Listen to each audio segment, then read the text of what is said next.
Hello, I'm Peter Bargh, editor of ePhotos TV. I'm going to show you a technique now that's going to give you ultra-sharp shots from your macro lens when doing close-ups. The idea is to take several pictures of the same subject at different distances using the lens at its optimum setting. So why do we need focus stacking? Well, if you've ever taken a close-up shot using a macro lens, close-up filters or bellows, you'll realise that if you don't use the smallest aperture your lens has, that some of the subject may not be in focus. And that's exactly what happened with this pocket watch that I've used as the subject. This first photograph shows that if you focus with a wide aperture at one point, in this case the 50 on the clock face, that everything else in front and behind will be out of focus. Now in this case, focusing on 50, it doesn't matter about the rest behind it because there's no subject detail that we want sharp. But we do want the front of the face and the winder sharp, and it's completely out of focus, and it goes more out of focus the closer you get. So the idea of focus stacking is to shoot several shots and then put them all together in a program that automatically brings them all into one, and that's focus stacking software. There are other ways of getting a picture sharp. You can use the smallest aperture, but you may have found that that will result in a long shutter speed, which might not be appropriate.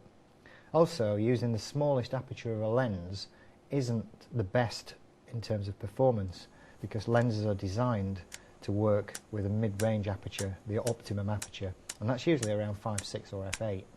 If you use it down at the smallest aperture, you're not getting the whole of the lens being used, so you find that aberrations and little problems going on, especially noticeable on edges. And the other thing you could do is turn the watch so that it's parallel to the film or CCD, but then you don't get a very interesting image. So in this case, what I've done is I've mounted the camera on a tripod and set the exposure to manual so that it's consistent through all the frames. I've set the focus to manual so it can be very precise. So the next thing to do is focus on the furthest part of the image. Now you can either start at the front or the back. In this case I'm starting at the back of the watch. Focus the camera, take a shot, adjust the focus very slightly forward and take another shot. Keep repeating this until you end up with the front part only sharp. You'll end up with a set of pictures of different focus points, and in my case I got 12 shots. You'll find that somewhere between 6 and 30 will be required dependent on the subject. And make sure when you are focusing that the focusing is staged in even intervals. So now we've got all the pictures.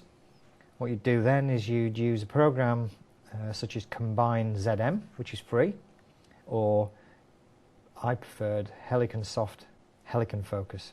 Now this one is it's free to download and trial, but there's a cost of about £15 to buy it, and I definitely recommend it. It's a much friendlier interface and did seem to work better for what I was doing. Load them all into the program and then set it onto auto. That's the easiest way, and you'll see a preview window that shows the program working through the images, and each time parts of the image will be combined and it'll start to look sharper as it's going through, and eventually it'll process the whole lot and you'll end up with a really sharp shot. The whole process takes about 2 to 3 minutes. You do get little bits of artifacts around the edge, and that's because as you change the focus point, it does just change the amount showing in the image, and in this case the closer you get as the bits come out of focus, those bits when they're blended together can cause like jagged bits just on the edges of the frame. It's quite easy to crop these out if you need to allow a little bit extra space when shooting to compensate and allow for the crop. And that's it. Focus stacking in a nutshell.